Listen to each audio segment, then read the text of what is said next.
they gradually evacuated people to camps, and our turn came in January 1943. We were told that we can take only the stuff that we can carry, and we had to report on a certain date to the local high school. January 43. That's when I started to feel that we reported to the local high school, and I remember that my parents were told to turn all their jewelry in, and my mother took her wedding ring and just flushed it down the toilet rather than give it to the Germans. I mean, that is very significant for a gesture that stayed in my mind. Do you remember the day when the edict came down? I used to know it, but it escaped me. Sometimes in January 43, we were put on a train and taken to what was called as the ghetto Theresienstadt in Bohemia.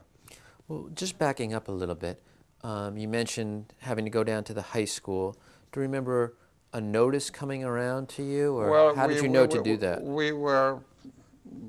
I'm sure that we were advised that we had to be there a certain date, and I think we spent a couple of nights there. I was sleeping on the floor, and they loaded us on a train and took us to this Theresienstadt. Do you remember your parents talking to you during that period of time about what might happen next? I don't recall. Did you have any sense of what might happen next? I knew that nothing good is waiting for us, but what and how, we had no knowledge of. We didn't know of Auschwitz, and we didn't know Buchenwald. We had no knowledge of that. At least I didn't. Were you allowed to bring anything with you? Just what we were able to carry. And what kind of things did you? A rucksack. Well, just clothes. I mean, just clothing.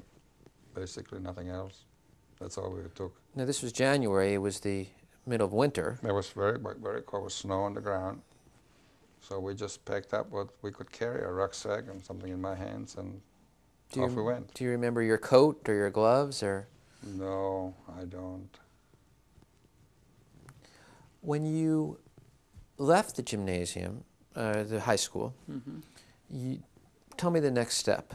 Well, it was very, it was a small town. In fact, it was very close to the railroad station, so all headed down by big, long stairs, and we were at the train. I just walked in the train, and off we went.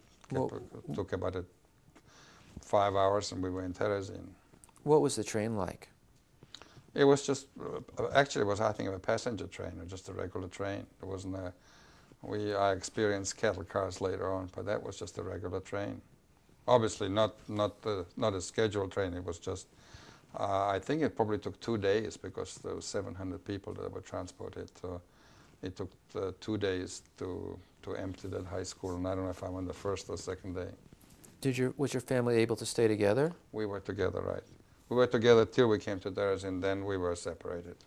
What was it like to arrive at Theresienstadt? Well, it was very scary. I had a very hard time with it. I know that I didn't handle it very well, because I'm ashamed to say, I was a little bit of a mama boy, and I had a very hard time with it. I mean, we lived in a local school, and there was about 36 of us in one room, which used to be a classroom, bunk beds. It was a big adjustment.